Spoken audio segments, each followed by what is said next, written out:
غور فرمائیے، یہ نہیں کہا کہ نماز ایسے پڑھنا ایسے پڑھنا ایسے پڑھنا، کہا کہ جیسے محبوب کو دیکھو ویسے ہی۔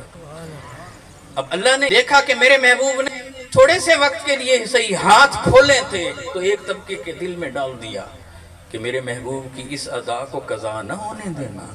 آئے کبھی میرے محبوب نے اگر رفع یدین کیے تھے تو ایک طبقے کے دل میں ڈال دیا کہ میرے محبوب کی اس ادا کو قضا نہ ہونے دینا۔ اگر میرے محبوب علیہ السلام نے آخری عمر میں ناف پر ہاتھ باندھا اور رفع یدین نہ کیا تو ایک بڑے طبقے کے دل میں یہ بات ڈال دی کہ میرے محبوب کی اس ادا کو قضا نہ ہونے دینا۔ اب جب وہ امت مسلمہ کو دیکھتا ہے تو ہمہ وقت دیکھتا ہے کہ اس کے محبوب کی ہر ادا زندہ ہے، اس کے محبوب کی ہر ادا ہو رہی ہے، کوئی ادا ایسی نہیں کہ جو قضا ہو رہی۔ تھوڑے سے وقت کے لیے ہاتھ کھولنا تھا تو ادھر سے دیکھتا ہے ایک طبقہ مصطفیٰ کی وہ ادا لے کر چل رہا ہے، کوئی رفع یدین والی ادا لے کر چل رہا ہے، کوئی ہاتھ کو باندھنے والی ادا لے کر چل رہا ہے۔ ارے ایسے بھی کسی نے کسی سے محبت کی کہ اس کی ہر ادا کو محفوظ رکھے، جیسے رب نے مصطفیٰ سے محبت کی اور مصطفیٰ کی ہر ادا کو قیامت تک کے لیے محفوظ کر دیا۔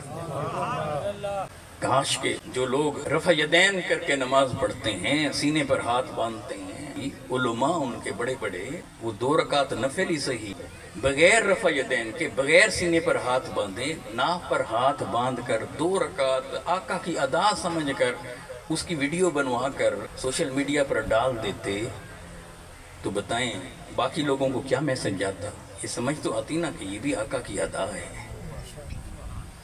جو لوگ ہاتھ باندھتے ہیں علماء ان کے بڑے بڑے وہ 2 رکعت نفل آقا کی ادا سمجھ کر ہاتھ کھول کر اس کی ویڈیو بنا کر سوشل میڈیا پر ڈال دیں تو بتائیں لڑائی جھگڑا ہوگا یا پازیٹیو میسج جائے گا؟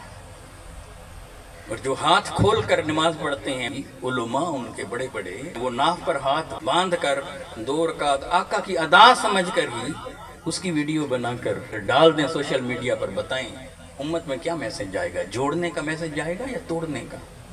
میرے حبیب جوڑنے کے لیے آئے تھے کہ توڑنے کے لیے آئے تھے؟ اور یاد رکھیں جب بھی آپ کو یہ پتہ چل جائے احادیث سے یہ چیز اسٹیبلش ہے کہ آقا نے ہاتھ کھول کر بھی پڑھی کسی دور میں، رفع یدین میں کم از کم 2 رکعت گھر میں پڑھ لیں، ہاتھ کھول کر پڑھ لیں، 2 رکعت رفع یدین کے ساتھ بھی پڑھ لیں۔ اگر آقا نے وتر 1 پڑھا ہے تو 1 دفعہ زندگی میں 1 پڑھ لیں، 1 دفعہ 3 پڑھ لیں، پھر 5 پڑھ لیں، 7 پڑھ لیں، 9 پڑھ لیں، جتنا حدیث میں کا تذکر آتا ہے ایک بار آقا کی ادا سمجھ کر اس پر عمل کر گزریں۔ میرا دل یہ کہتا ہے کہ پھر جب کوئی ہاتھ کھول کر پڑھ رہا ہوگا برا نہیں لگے گا، کیونکہ ہم نے خود اس پہ عمل کیا ہوگا۔ ہمیں یہی لگے گا یہ بھی میرے محبوب مصطفیٰ کی ادا پر عمل کر رہا ہے۔ کوئی رفع یدین کر رہا ہوگا تب ہمیں یہی لگے گا یہ بھی میرے محبوب مصطفیٰ کی ادا پر عمل کر رہا ہے۔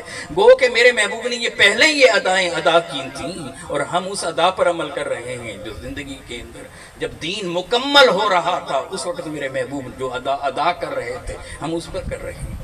ریسرچ اور تحقیق ان کا بھی احترام کیجئے، مگر اپنے آپ کو جوڑے رکھیں کہاں؟ مصطفیٰ علیہ السلام کے قدموں میں۔ آپ حضور کے دروازے پر رہنا سیکھیں، شخصیات کے دروازوں پر رہنا نہ سیکھیں۔